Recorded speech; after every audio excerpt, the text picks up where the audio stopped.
All right. Hi, guys. Thanks for agreeing to answer these questions, big questions, on this beautiful day in Dunedin. It's so nice. Spring is definitely here. Yeah. Yeah, the first question is, where do you guys think that, or how do you think the universe began in the beginning?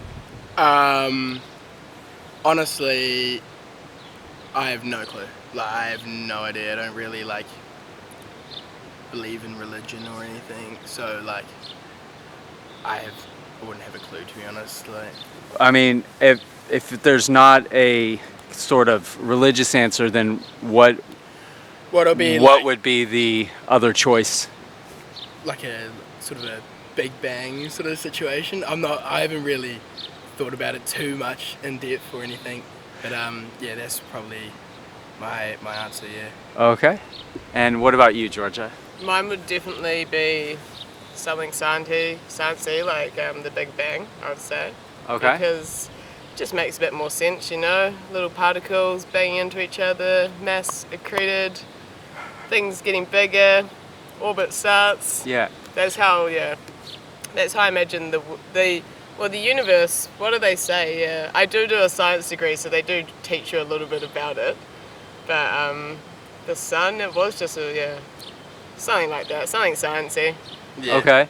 Where did the material come from that Originally, caused the Big Bang?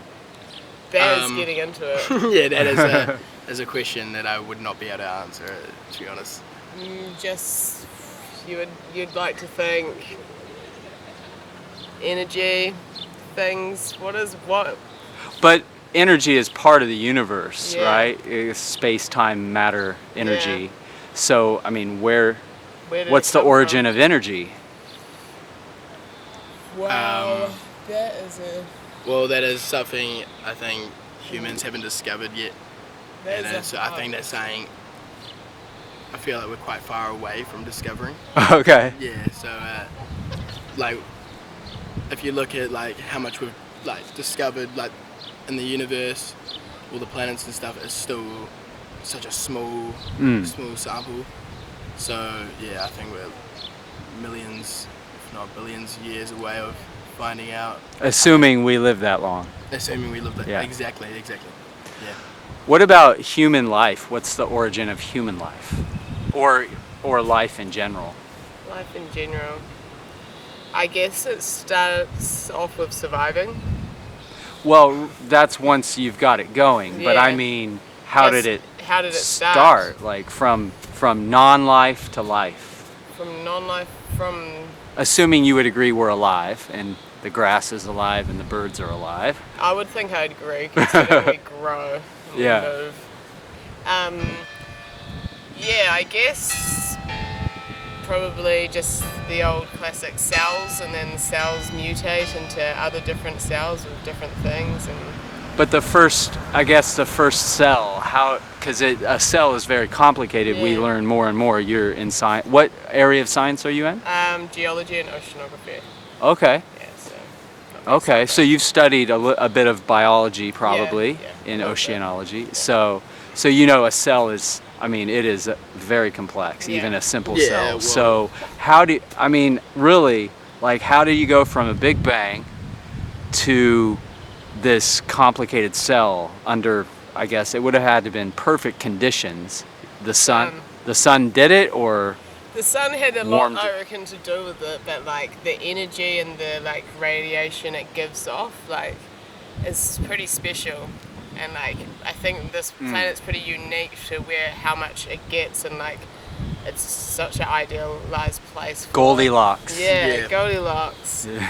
So the original, the start and what it would have been, who knows, maybe just a little piece of dust that just hit the sun just right, you know, and it just Okay. went, Okay. Yeah. Exactly. Anything to add to that, Max? No, not at all. I wouldn't have the answers to those questions. Okay, all right. Let's go to a question that's a bit closer to home. What do you think is the number one problem facing humanity, and how do we solve it? Well, the thing is, multiple problems, like quite a few problems facing. What you're saying, facing like Earth? Yeah, facing us, us as humans. yeah. Yeah, there's quite a few. I think one that is quite obvious and is a problem at the right now is climate change. Obviously, how we solve it. Well, yeah, I think there's like quite a few different ways, but I don't know if any is like proven yet. Yeah. With like the lack of like long-term data and whatnot. But I don't know. Like, how would you solve it? I reckon I'd start with like less greed and less like ego, less like people got so much ego about their life and it's me, and maybe more focus on community and like coming together and like helping people and then that way helping the earth. I don't know, it's such a big question and there's so much involved with that, but yeah, probably just realizing as well how beautiful this planet is and to stop trying to control it so much with it. I think a big thing for like a lot of countries and like government work, I think they need to start thinking at some point at least, or if not now, to where like focusing on like nature and the environment instead of like economic thinking, because at the end of the day we always come back to like, oh, how like is it going to affect the economy? If it affects the economy too much, then obviously they're not going to go through with all these like legislation or whatnot. It's crazy though, because like as people like you're not going to have an economy when the ecosystem's failing you and you've got like crazy like big what do you call it, storms and stuff and natural disasters happening more frequently. Like I just feel like they always like people in power just think about the near future and what's important there instead of thinking into the future, like long term, the planet and the next generation can't vote for them, right? Exactly. And it's like it's hard getting like brought into this time when like things are already escalating and it's confusing because you get brought up like in a certain way and you like have all these things and like have cars and travel and like do all this stuff, but it's like it gives such a bad impact on, not bad impact on the world, but like climate wise and global warming wise it does. But it's hard to stop. It's hard to stop because you're so used to living this life and like it's confusing. Well, do you guys hold jobs? No. Well, I guess let's say you once you're done with uni, you get a job. Would you be willing to give literally half your income away? Kind of bite the bullet yourself, half. Yeah. For the long-term environment. It sort of depends. You can see how difficult that is. I understand how difficult it is, and it sort of depends on like the situation we're in, and I don't. And then you start having kids, and you want to. I think if you knew that it was fully going to like help, and you could afford to give away that much, and like where you were living, and like you could probably become more minimalist and like do less, but like still enjoy and feel comfortable with your living situation. 100% I would, but like it's hard because like when you give away money like that to like say you're giving it to the government, like you're just like, how do you know it's gonna achieve anything? It'd be Wow, these are difficult questions. They are very difficult. Okay, well, let's go to the future. Like, realistically, what do you think is going to happen to humanity? Well, I think humans commonly like don't deal with the problem until it's already until it's like really apparent and like it's really affecting us right now. Like that's what seems to be quite common for like humans, at least in Western society. So unless what I think, like unless technology can like help us, or we figure out something to like, fix the situation that we're in, then I see us still thriving. But obviously there's a very long way to go to get to that point. So I don't know. It really depends, actually. Yeah, I used to think that we were all doomed, and I was like, no, we're never going to change, like, we're just going to drive ourselves to extinction. And I used to think that's probably going to be a good thing, like, that's like, the planet will do better without us. Yeah. But now I'm like, I think that we will be forced to change because of, like, climate issues and things that are, like, big things that may happen, may not, but, like, mainly climate stuff. I reckon our living conditions will change, and people potentially will start living different lives and become more, that's what I'm hoping, more community orientated and like...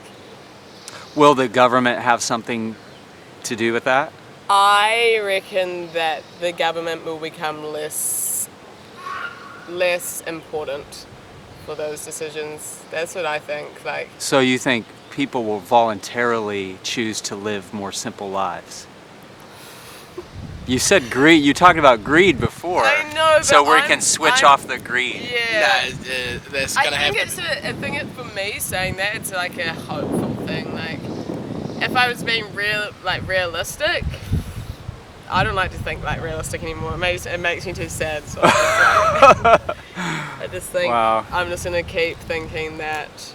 Just don't think too much. But yeah, also like you never know. Like, science is a great thing, and like we might come up with some great science. People are coming up with things all the time. Like, yeah, I do have hope in like technology. Yeah, like places overseas, like Scandinavia and stuff, are using like, they're pumping carbon into the ground, or like using carbon to, what are they doing? They're doing all sorts of crazy stuff, and like it's pretty expensive to start up, but once you get it running and stuff like that, I think you start living a bit more at one with the earth. It's just like hard because then you've got so many. I think I'm surrounded with people that have similar views to me, and I'm just like, oh yeah, it's gonna happen, but in reality, it's just who I'm surrounding myself with. Interesting. I think we all have that same problem, right? We're in a tribe, and it's hard to think, or it's, how do you know your tribe is on the right track? Yeah. Sometimes. Yeah, exactly. Yeah, I have nothing more to add to. All right. What about life after death? Like, is there life after death? I personally don't believe there's anything. I think when you're dead, you're dead. I'm one of those people, but I'm still unsure. I'm still like, I'm open to like other people's views, but yeah, I reckon once you're dead, you're gone. Well, that's at least consistent with how you started, because I get quite a lot of people that say it started with a big bang and it's an accident, but then they hope for an afterlife, and it doesn't really, it's not really consistent. No. But at least you're consistent, eh? Nice one, bro. Life after death, I've done a lot of thinking about this recently. And I've always thought like humans have like a soul, and that's like an energy that moves on, whether or not it just goes somewhere to a void space where souls get put, or whether or not it gets moved around into different things, or I'm not completely sure, but I do think that like souls can be like re-put into people, or like stay around somewhere, or like I think so. Well, you mentioned Big Bang, so how did you get from Big Bang to an immaterial soul that can transfer? I reckon the idea of energy and like people having energies and like that kind of side, like I think it is something that we just don't quite understand, and I don't know if you can prove any of it yet, but potentially you might be able to. But like the idea of energy is like well understood, and But yeah, but you're like, does the energy, I mean, is it just energy, plain energy, or is it a personal energy to where you can say, I'm I and you are you and he is he and she is she? Like, is it, because a soul is a bit different than just Yeah. pure energy. I think I think it's like energy in a form of like of someone, but it's like because like when you're born, if you're a baby, are you just forming off what your experiences are, or do you already have a personality? Like, I think babies. John Locke asked that question. See, this is great. This is what philosophers have been Yeah. dealing with for centuries, eh? Yeah, exactly. And they never go away. Well, I do think like we're all sort of connected in some way. Like all living things are sort of connected. I think that's what like some like the Maori like mythical stories say, and I think I can kind of see that, like how living things all And like their energy is all sort of connected in some way. But I don't know. It's just like, it's kind of hard to. when you get buried in the ground, then you feed the ground. Yeah, and that's stuff. all- Like, yeah, it's, I think it's hard to like put into one box, but like overall, I think personally, I believe that because it's nice. Like it's a nice thought. I don't know if it's true. like like when you put science into it, like it's like science doesn't say anything, but then you like read about people's experiences and like they talk about like the nice feeling they get of coming home when they're dying, and it's like I don't know. And then you get people that feel like they can talk to like other people, and I just, you know what, I believe it all. Okay. The last question is, what is the point? What's the purpose of our existence? Does it have a purpose? You're trying to be consistent, I can tell. No, I don't know. Like, I think everyone has their own purpose, and they just gotta find that within themselves. I mean, there's point like obviously looking at like the problems they're facing this world, but I don't think when we don't have the answers of life after death or how the world's made, I don't think there's a point of even thinking about it really. Oh, well, there's a point of thinking about it, but like, there's no point of like, there's like stuck up on it. Like, Yeah, just be yourself. She'll be have right. fun, she'll be love right. each other and stuff. I think that's all you really need. That's everyone's purpose. But then everyone has, their own set paths and stuff. Be you. So there might be a subjective purpose inside myself, but objectively there's no purpose. Well, I think everyone like purpose is just just have a good time. That's my way of living. Just have a Okay. good time. Honestly, That's I agree with that. Epicurus, right? I agree with that a lot. Just like purpose to like be happy and make other people happy and enjoy your time on this beautiful planet. But like overall big purpose, nah. Like, what is the purpose? I love that question. I honestly ask that every day, and I think, what's the purpose of all this?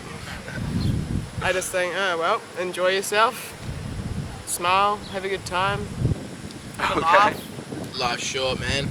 Life's short Have and long. fun. But the big purpose, I don't see it. Unless I just haven't found that part yet, but Can I thank you for sharing your answers? Can I share with you an alternative point of view just to give you something to think about? Yeah, for sure. Okay. So I'm Jeff and I'm a Christian. So I think that the Bible gives really solid answers to these questions. So I'm just going to knock them out one by one. And basically, in Christianity, you can sum it up with 4 words: creation, fall, rescue, and restoration. So creation, I asked you, how did it all begin? From the biblical standpoint, a very powerful and perfectly good God made this universe, and he made the planets, the sun, the moon, the stars, everything we see, the animals, the plants, and last of all, he made us. And we were kind of had a unique place in his creation in that we were to be caretakers of the earth, and we were to reproduce and basically make the earth a garden. Yeah. And at that time, there was no sin or death in the world, so it was very good. In fact, the Genesis tells us that God said, this is very good. But one of the things that God gave us was free will. And free will was the ability to make moral decisions and spiritual decisions. And we could, if we wanted to, rebel against God. That was part of, we weren't puppets on a string or robots. So the problem, or the problem arose when the first man and woman chose to rebel against God, Adam and Eve. And so God put them in a garden, said you can eat from any tree, enjoy yourself, love me, love one another, just stay away from one tree, and unfortunately the woman and then the man ate from that tree, and they became selfish and sinful and greedy inside, and sin and death were unleashed on the world. So in the Christian worldview, death is abnormal, not normal. And so that unleashed a history of bad stuff, which we're still living with. But fortunately, that's not the end of the story, because God still loves us, even though we rebelled. And so he promised way back then that he would send a special human being. Yeah. And actually we know now, not just human, but also God, the God-man, Jesus. Yeah. So this Messiah would come, and the whole Old Testament is predicting that he will one day come to save humanity through death and resurrection. And so finally, when Jesus came, he was born in the right place. He fulfilled the prophecies of the Messiah, and he lived an amazing life. He taught, like the Sermon on the Mount. He said, don't just love your friends, love your enemies. If someone asks you to borrow your coat, give him the shirt off your back. He healed the blind. He healed lepers. He turned water into wine. He fed 5,000 people with a few loaves and fish as signs that he was the Messiah. But at the end of all that, unfortunately, the Jews and Romans of his day put him to death on the cross. But on the cross, he was paying for our sins. He was paying the penalty that we deserve to pay for our own sins and our own greed and selfishness, and he was taking our place. It was the substitutionary atonement. And through his death and his resurrection that came 3 days later, he defeated sin and death for us, so that we can now have a fresh start, a new hope. And so forgiveness with God and eternal life comes not through trying to keep a list of do's and don'ts, but through trusting in what God has already done for us through his Son. So the rescue, imagine that we're drowning in the ocean and we're about to run out of energy. We're kind of thrashing, we're losing energy, and then all of a sudden a ship comes by and they throw out a life preserver. And all we have to do is believe that that life preserver will be the thing that can save us and get us on that ship and out of the water. That's what the offer of the gospel is. It's basically, the life preserver is a person who came and died for us and rose again. And if we believe in him, that's like taking that life preserver. And so what does the future hold? Well, in Christianity, there's a new universe coming, a new heavens and a new earth. And everyone who believes in this life will be resurrected and will enter that new kingdom that's coming. And remember how at the beginning of the story, God made everything perfect. It was very good. Yeah. Well, the end of the story is going to be the same. It's going to be even better. We're just going through this time of trial, this time of testing. And the test really is not how good you are or bad you are, because the Bible says we're all bad. It's, did you believe in my Son, the one who came for you? And so the new heavens and new earth is going to be awesome. It's going to be all the good that we experience today, but without the bad, without the greed, without the global warming, without without the conflict between people, you know. And so that's the kingdom. That's what Jesus said. He's come to bring in a kingdom. But to get us there, he had to die for us. And so, yeah, that's what I want to encourage you guys to do, is think about the gospel, read the Bible, check it out whether it's true. And if it is, trust in God before it's too late. Trust in Jesus, because life is short, as you said. Life is short. And when we're on our deathbed, and we're pondering what is the purpose of life, there is an answer according to the Bible, according to Christianity. The answer is love. Yeah. Love is the reason. Love for God and love for one another. What do you think? Love for one I went another. we both went to a Catholic school, and our grandparents are Catholics, but I don't really believe in any of it. Like, I understand it has good like points and good morals and stuff, and like it's a good way to I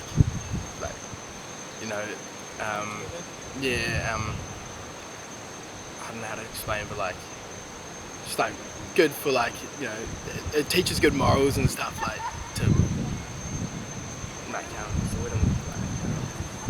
express to the world.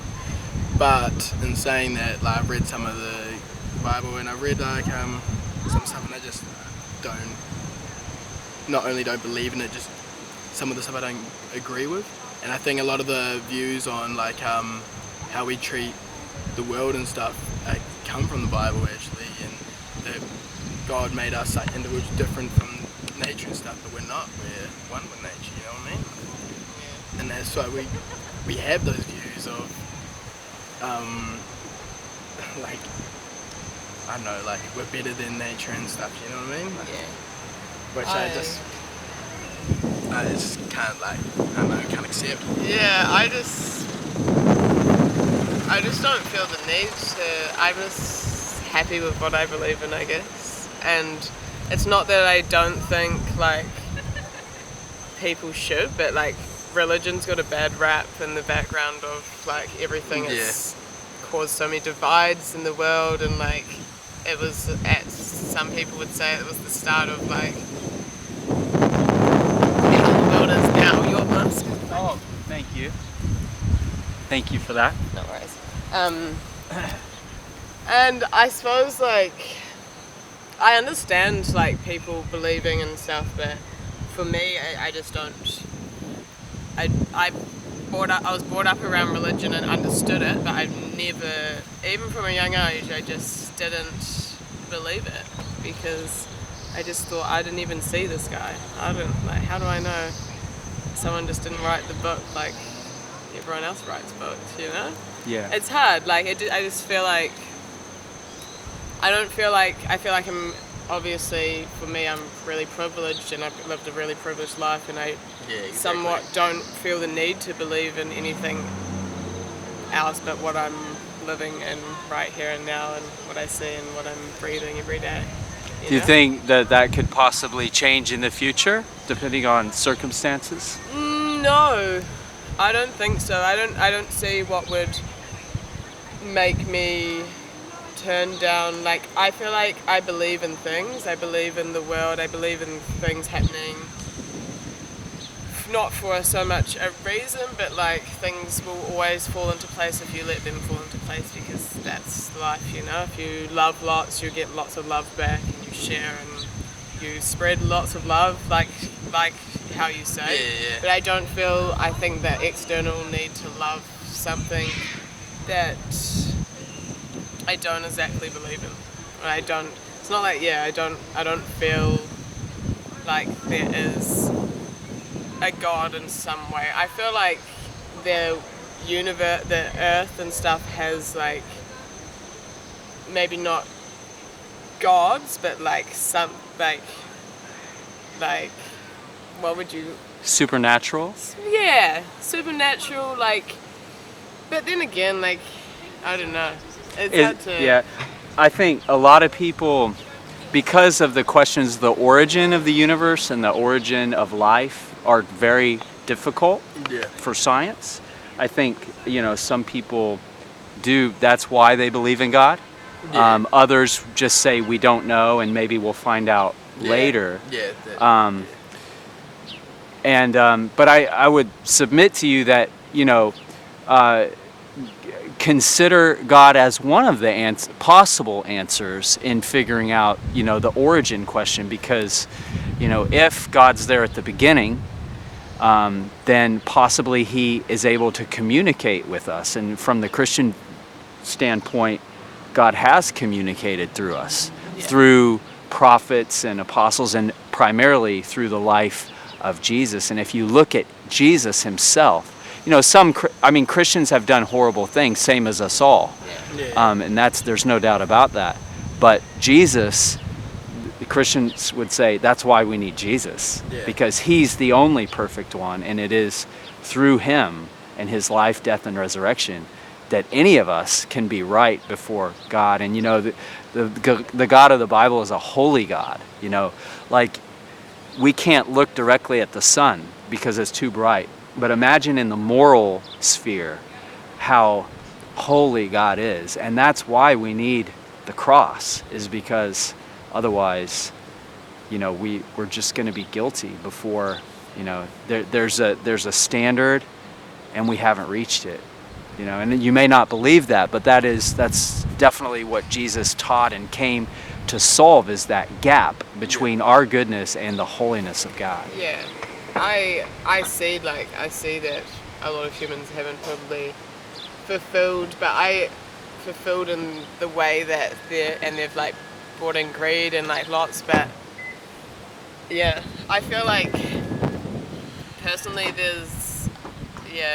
that's, as I said, I believe in like souls and people having their own soul and stuff, that I think that's up to them to fix their own soul and like move through motions which help that, but I need to enlighten myself with that. And so the gospel is grace. It's like you can try really hard, but you'll never achieve the goal of nirvana or heaven on your own efforts. And that's why, the grace of God. Why won't you achieve it on your own efforts? That's what I don't understand. Because the standard is so high. And that's the holiness of God. That's how. Fair enough, but I guess I don't see the need to. People are trying to like reach that standard their whole life and living like a certain way.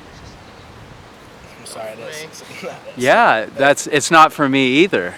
But it's just. That's why right. the gospel is is there. Their own way they want to, and as long as it's good to everyone and good to the world and good to others. And it's in a loving sense, but you shouldn't live a certain way. You never should live. So there's no external standard. We get to make our own standard of right and wrong. No. Well, there is obviously deep down we're born with knowing sort of what is right and wrong, which is kind of it's kind of its own question in itself, which I wouldn't have the answers to. But I feel like, we're here to like. As you said, love one another and stuff, but you shouldn't live by a certain way. That's just silly. Okay. Well, as long as, being loving to one another and good to the earth and stuff, as best as possible. Like, obviously everyone has their own faults and sins, as you would say. As long as they're trying their best and being good and make your own path from there, really. Yeah. Can't believe it's 3 o'clock. Yeah. I need to go do some study, but it was lovely speaking Thank to you. you guys. Thanks for answering those questions and then hearing us, and that's why we're here to ponder, to dialogue. It is a lot of pondering. Yeah. I love pondering these questions. I spend my days pondering them. Cool. It's fun. Okay. Well, thank you, and very much. It'll be on Firm Foundation NZ, and have a great afternoon. Cheers. Thank you. Enjoy the sun.